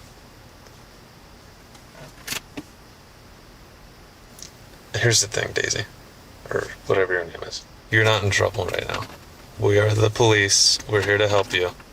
We're not here to get him in trouble, but you're 17 years old. I cannot let you go with him from here on. Okay, so we need to figure out who you are and where we can help you go. What's your name? Daisy. No, tell me your real name. Daisy. Dude. Okay, how do you spell it? Here's the thing. If you lie about your name, you're going to jail. And we will figure it out. We've got facial recognition and the fingerprint scanner. Okay. So I'm going to give you, this is your last chance to give me a truthful identification. What was You're that, gonna Mr. have to Mystery give me Eagle? a true name and a date of birth, otherwise you go to jail. Okay. Why? Why can't I make any changes without an admin approval? Huh? You That's should try crazy. Monday.com. I'm swearing off Like- work platforms. If you're like with the cops, you're there. Just say who you are. You know what I mean? It's like, what did he tell you? That you are actually sticking to your role as the as the victim of a kidnapping. Last, the girl admits to the deputy that she's not a 17-year-old nomad, but rather a 13-year-old from the opposite side of the country. You can cancel the facial rec and fingerprint scanner. Located the 101. She's a missing juvenile out of Alabama. Daisy's real name turns out to be Dayetzi Pizarro, listed as Dayetzi, missing it's on a a pretty bulletin name. from the Marshall County, Alabama Sheriff's Office on April 19th, 11 days earlier.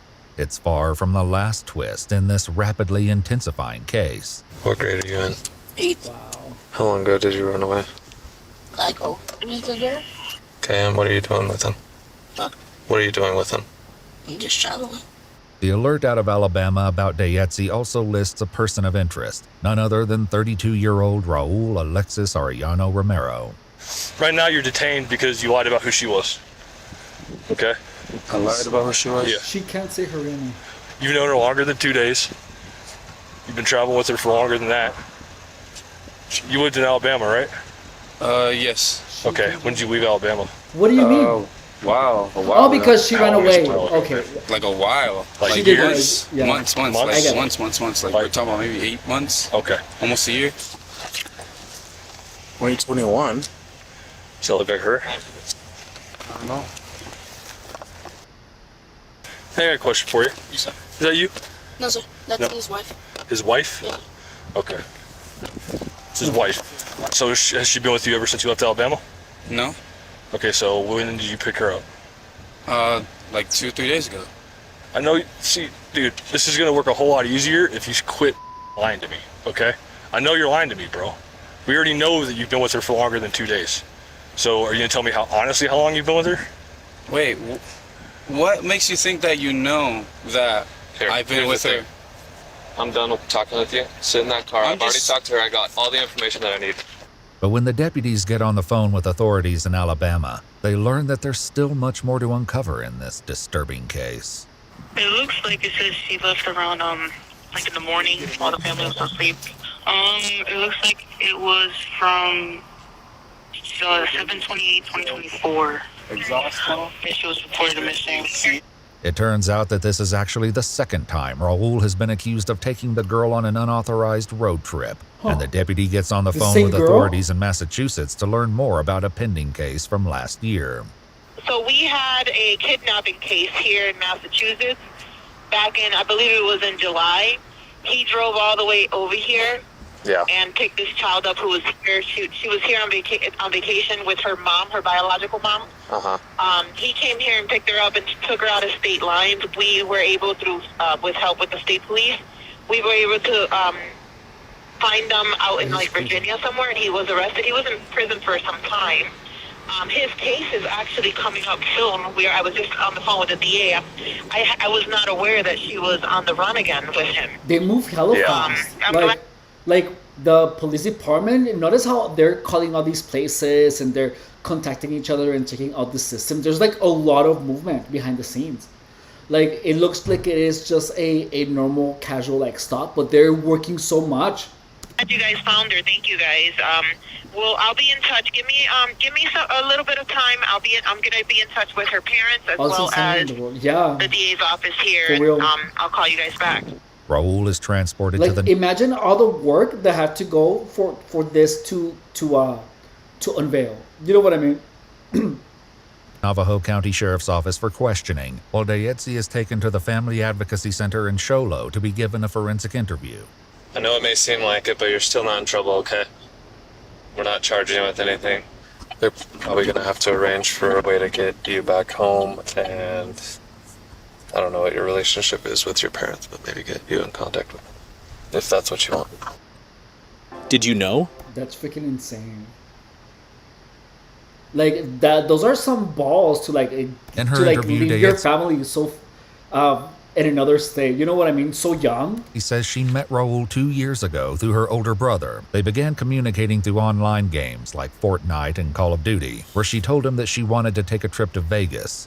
He picked her up outside her house and they stayed the night in Tennessee and Montana before finally arriving at a hotel in Henderson, Nevada. She insists that they slept in separate beds and had no intimate contact, and while some items of interest were found in Raul's vehicle, He's detained right now because he's in the prison. He's got condoms in the center console.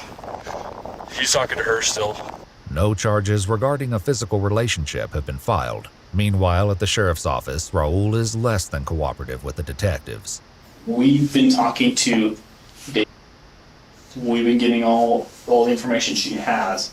So we've talked to her, and now we want your side of the story. I want to hear from you, right? What's going on? So, can you start where at the beginning? Honestly, I have nothing to say. What do you mean by that? Exactly that. The straightforward meaning of nothing to say. I don't feel comfortable enough talking to you guys, especially after all of this. This was just a stop because I had stuff hanging on my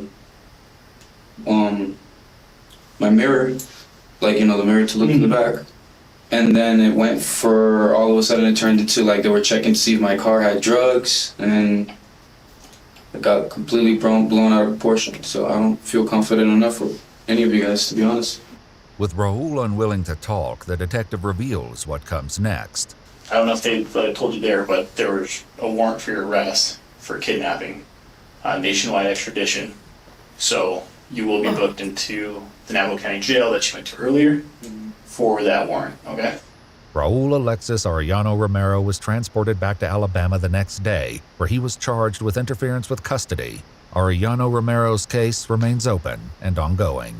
If you'd like to see select new videos early and help us keep uncovering case files that rarely come to light, you'll find extra footage and unseen details on our Patreon. Channel memberships here on YouTube also This is include good. early... Let's see. I'm gonna subscribe to this channel. So this is from the channel EWU Bodycam.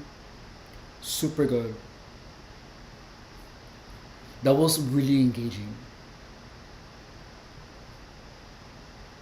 What? Dad kills baby by stuffing baby wipe down his throat? Oh.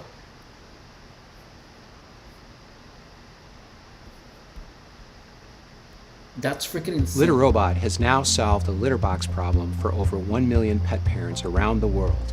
Hi, I'm Brad Baxter, founder of... Can y'all please help us? He can't breathe. I know something was in his mouth. Boom. I'm like, babe, he choking. What's this? This was in his throat. I tried, there was nothing I could do. On June 25, 2022, in Cleveland, Ohio, a chaotic 911 call summons paramedics to the home of an unresponsive 13-week-old infant. But when a troubling discovery is made, investigators begin to question the circumstances, raising the unsettling possibility that what happened may have been no accident. It's okay. I bet you I'm gonna win this. Watch this. The following is based on official police records, and the footage has never been seen before. At 7:37 a.m., emergency dispatchers answer a frantic plea for help. Can y'all please help us? Okay, excuse me, sir. What's the address of the emergency? What? Cleveland. Okay, sorry. Take a deep breath. Can y'all please hurry? Sir. Okay, tell me exactly what happened. I don't know your number. Okay, hello? Can someone tell me what happened? Hello? Go crazy. I'm sure it's cold. Hello? He can't breathe. He can't breathe. What the you mean? What happened? I'm gonna ask you. Okay, can I speak to one person? Can I speak to one person? A woman takes control of the call, finally getting vital information to the dispatcher. Father banged on our door and he said his son stopped breathing. Okay, can you just stay on the phone so I can talk to one person so I can get this help started? Yes. Are you with the patient now? Yes, we just woke up. And how did, sir, ma'am. 3 months. The dispatcher assures her that help is on the way, but with precious seconds slipping by, getting aid to the baby before paramedics arrive is critical. Okay, listen, ma'am, I'm going to tell you how to get mouth to mouth. Okay, go. I'm ready. Come on. Come on. Okay, now completely cover the baby's mouth. And nose, his mouth and nose with your mouth. Then I want you to blow 2 puffs of air into his lungs, about 1 second each, just enough to make the chest rise with each breath, okay? I don't feel like this is as engaging.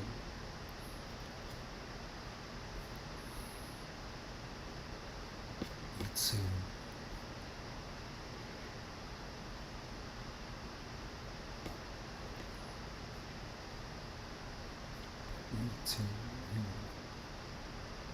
Yeah. Now, did you feel the air going in and out?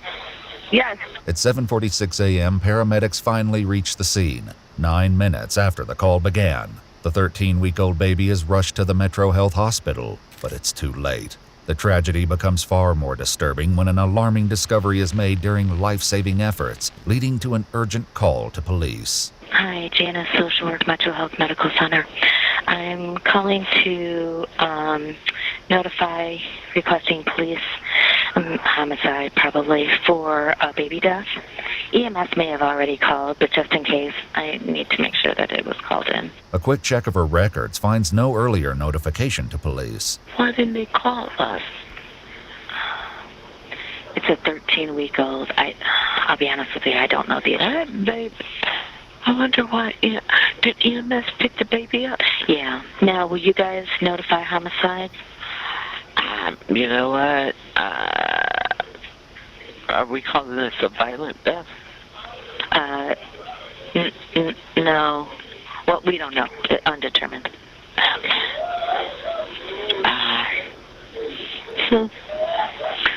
The heartbreaking screams of the infant's parents, 18-year-old Travion Hughes Sr. and 18-year-old Asiana McEwen, can be heard in the background of the call. Oh. And they don't know how it happened. Undetermined. I mean, we have speculation, but I'm going to say undetermined. Okay, we'll get a car out there. Okay. All right. Probably sooner than later. They're going. They're who? They're going over here. They're going what? They're going crazy over here. Who's there? Is it Mom, Dad? Cleveland police respond urgently and make their way to the nurses' station, where hospital staff reveal the cause of their alarm and the reason homicide detectives have been requested. What's this? This was in his truck. Okay. You guys suspect foul play or anything like that? I don't think a 3-month-old's gonna run and shove that in their mouth. What is that? Like a baby wipe. A baby wipe? Yeah, 3-month-olds aren't like. Was it bloody? Did it have blood? Is that evidence? Baby wipe, you think it's... Or was it just like red? Aren't like you know? Yeah. Is that evidence? Baby wipe, you think it's suspicious that I guess the kid baby wipe or something. Yeah. So they have it over there.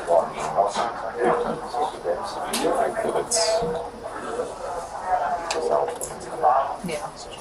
Just listening to parents. They're devastated. The parents are actually going crazy here. Yeah. That's Metropedic in there. How the blood-stained baby wipe became lodged in the blood. infant's throat is now a question homicide detectives must work to answer. They meet with the infant's parents, as well as his brother Travier and his brother's girlfriend Cassandra, Travier. the woman who performed CPR during the 911 call. Hi, guys. Hi. I'm Detective Loomis. Dad? Yes.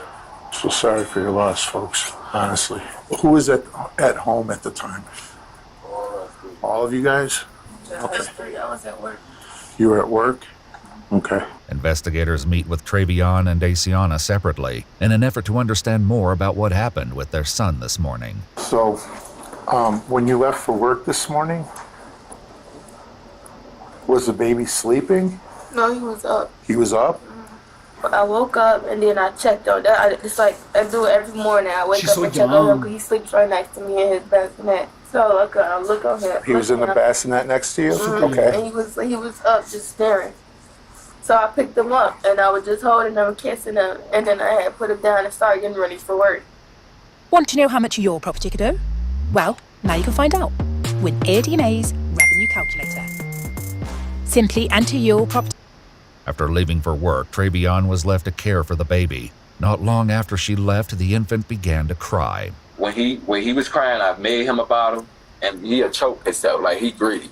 He'll be Good choking. You feel me? Good eater? So I'll be pulling it out of his mouth, get him pick him up, burp him, send him back down, let him drink again. I'll keep burping him because he'll keep doing it. He's premature, so I always did it constantly for him, and I set the little wipe on under his neck because when it's dripping down, you know how milk smells. What time did he call and say the baby was choking?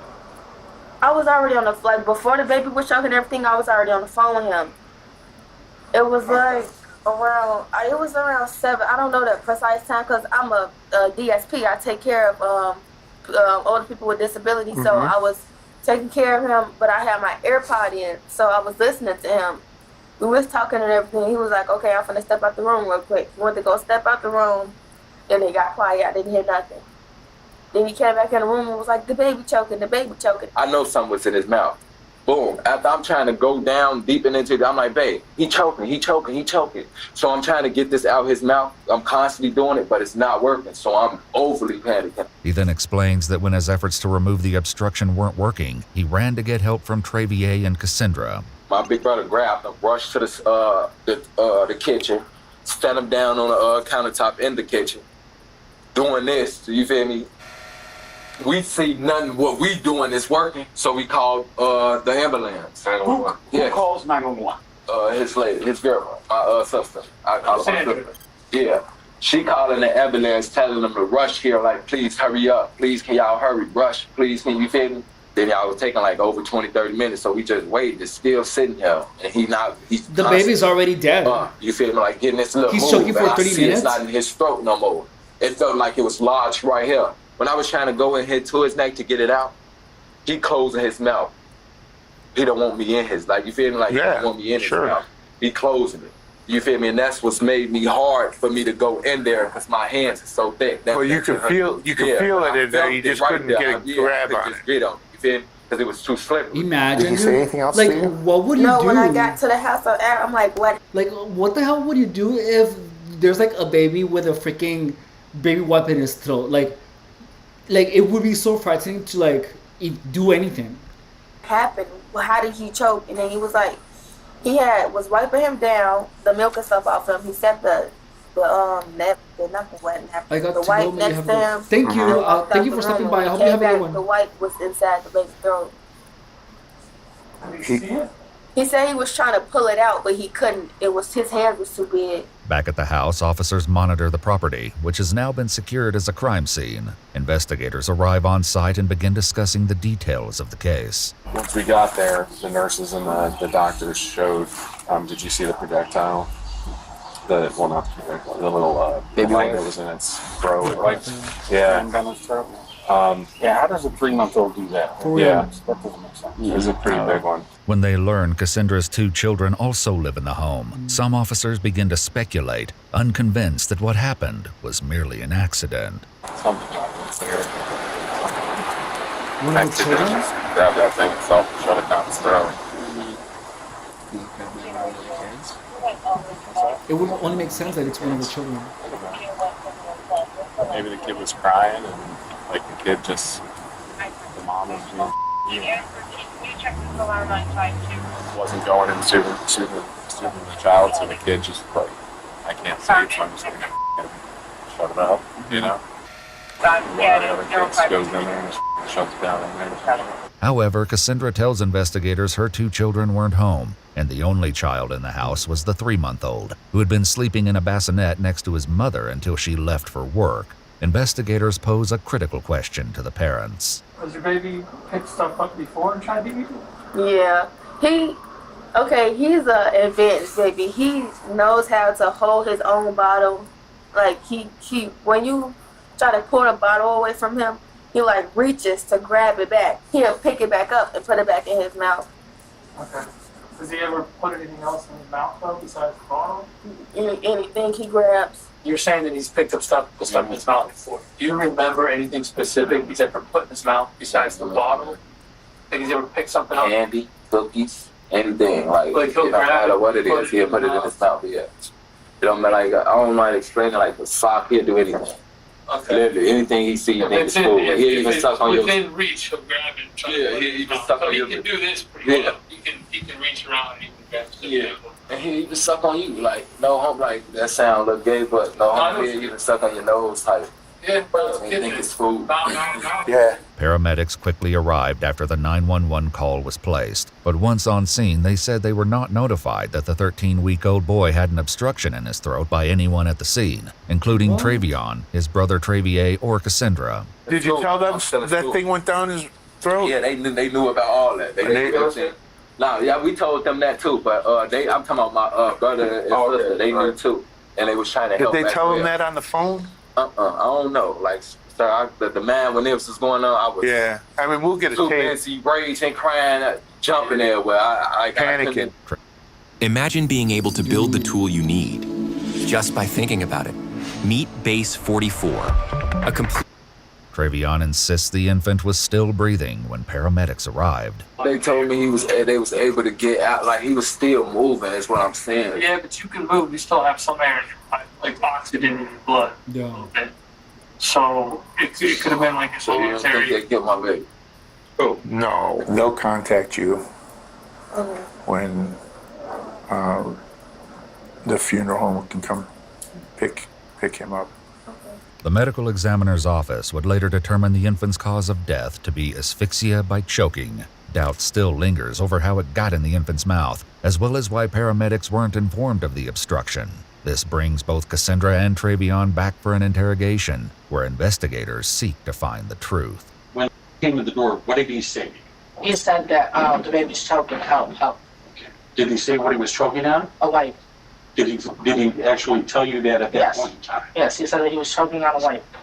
But we didn't see anything. We didn't see the wipe. I'm looking, like, my biggest thing was call 911. I know we needed to start compression. Sure. His mouth was so small, so that as I'm on the phone 911, I took the step back, like you said, I'm doing the CPR, the compressions and everything, and it seemed like he, I thought was getting air and keep on because he didn't, and then there was nothing. The question came up during the 911 call as the dispatcher attempted to guide her through performing CPR. Okay, kneel next to the baby and look in his mouth for food or vomit. Is there anything in his mouth? No. At the house. Wow. You didn't They didn't even say it to the freaking Well, yeah, you didn't. We were to recording. staff. On the 911 call, nobody mentioned baby wipe. When the EMTs got there, nobody mentioned baby wipe. However, at the very start of the 911 call, a male's voice can be heard shouting that something was in the infant's mouth. Yeah, man. What's the address of the emergency? Still, paramedics said they were never informed when they arrived. He told me and us 1,000 times that he was choking on a baby. He told you how come no one told 911 that? So it was never said on the 911, like, or I want to hear it because I know that they were screaming that he was choking on a baby. Nobody mentioned it to the EMTs. Don't you think when a paramedic is there that someone should say he had a baby wipe in his mouth? Do you understand if you would have been there and all the screaming going on? I literally was trying to get to the baby. So if you heard, I'm like, compressions, pounding. Right.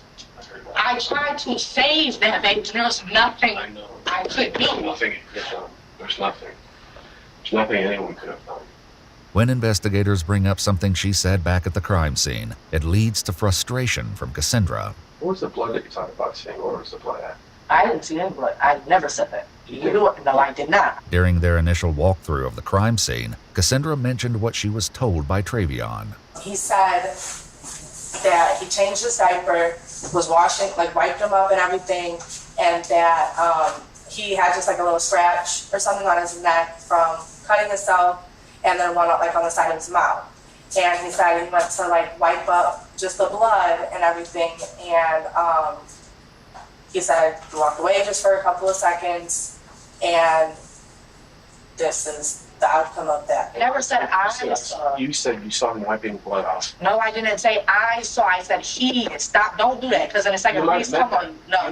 You might have meant Okay. That's what you said. Okay. Don't do that. He told me because I feel like you're attacking me. Because I'm telling you that this is literally the most a long time, and I feel like you keep trying to tell me what I'm saying, and I'm telling you what I'm saying. Getting nowhere with Cassandra, investigators wrap up the interview, hoping Travion might provide the clarity she didn't. He's left alone for a few moments, where he entertains himself while waiting for investigators. Is it that we do? Is it that we do? I'm sure the camera's still in there. Yes, it is. Detectives sit down with Trevion once again, but his interview begins with less cooperation than the first and quickly hits a wall. I know it sucks, but we got to kind of figure out what happened. Because we got a bunch of questions, okay? So, but before we ask the questions, we're going to give you your Miranda warnings, okay? I know, but I'm not speaking without my lawyer. Okay. Well, that's fine. Then we're going to place you under arrest for murder of the baby. What? Based on the evidence that we have. This ain't no evidence. This ain't like that. Okay. Stand up and put your hands on. Why am I getting arrested for? Murder. I'm not. Ain't no murder. Stuffing the rag gun, your baby. Why ain't stuffing no rag gun, bro? What? That's I'm not. Opportunity to explain how that rag got up and maybe bro. What? That's But freaking you don't want to do insane. that, so just didn't have a shoot. We've talked to doctors. We've talked to the medical examiner. We've talked to doing everything. Yes. Yeah, we're doing right? all that. Yes. Okay. I understand We've everything done you're all saying. Yes. And every single one of those people tell us that there's no way that a 13-week-old baby picked up a This is my son. Yeah, there's no balled it way. up and put it in his mouth. 13 weeks, that's like Any almost questions? All right. You're not going to believe what happened. That is Tell me freaking everything. I'll show you insane, dude. on Monday.com. So I started the biggest initiative of the quarter. I did. Just as the detective makes his exit, his passing comment strikes a nerve. Good luck. All right, good luck. So, officer, come here. Come sit. Come. Now, what you saying? Good luck for? I said good luck with your defense, with your case. Okay. Okay. All right? And I mean that. I hope that you can pull it off. Pull what off, officer? Like this the last something. Getting out of these charges. But you saying pull it off like it's the last something, officer. You said very, very clearly that you tried to pull that rag out of that baby's mouth. That don't got no. When I went in the room, my baby mom was on the phone the whole time. I want to talk to you. Once the detective leaves, Trevion waits on his own with nothing but his thoughts. Boy, what the? Do I look like some sick individual to any of y'all? It's okay. I bet you I'm gonna win this. Watch this. Getting justice for my son. Arresting an innocent boy. Murder. What? Sick white people.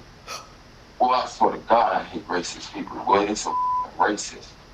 Now, if I was white people would be so cruel. Boy, what the? Officers return and arrest 18-year-old Trevion Hughes Sr., who was later charged with murder, involuntary manslaughter, and 2 counts of endangering children. He entered a plea of not guilty on July 28, 2022, choosing to present his defense at trial. According to news reports, while awaiting trial, Trevion and Asiana welcomed another child, whose young voice can be heard in a call between the 2 parents from jail. Hey, baby. Hey, baby. Dad.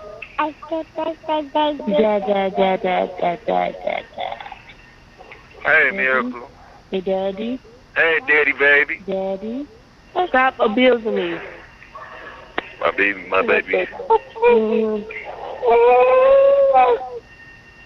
Babe, let her hit you. What the hell? Don't let her cry. Let her hit me. Let her hit you.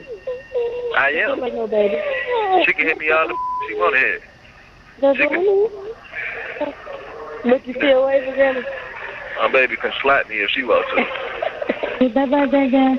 During Trevion's trial, which began on May 22, 2024, Asiana testified that she was on FaceTime with Trevion at the time of the incident and that she saw him pick up the baby and run out of the room after screaming that he was choking. Tests of the baby wipe revealed the infant's DNA was present, but there was no trace of Trevion's. However, while both parents told investigators the infant would regularly grab things and put them in his mouth, a forensic pathologist with the Cuyahoga County Medical Examiner's Office testified that a 13-week-old doesn't have the dexterity and ability to force a wipe to the back of their throat, arguing it had to have been placed there intentionally. Ultimately, the jury found Trevion guilty. The baby's mother defended Trevion during a court hearing, telling the judge he was making a mistake. Trevion was sentenced to life in prison with the possibility of parole after 15 years. An appeal was later filed, arguing that there wasn't enough evidence to prove Trevion forced a baby wipe down his son's throat. The appeals court rejected the claims and upheld his conviction. If you'd like to see select new videos early and help us keep uncovering case files that rarely come to light, you'll find extra footage and unseen details on our Patreon. Channel memberships here on YouTube also. That's really crazy.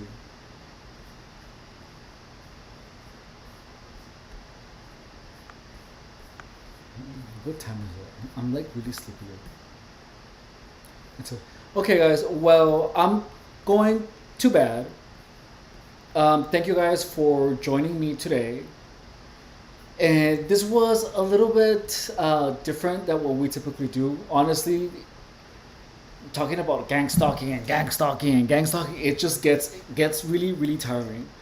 We're gonna start doing more live streams where we talk about nutrition and performance, about diet and other topics that are parallel to health and fitness, since that is me by trade.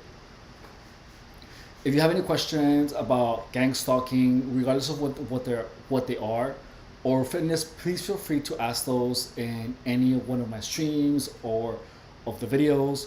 I check all the comments in my videos obsessively. And let's see, anything else?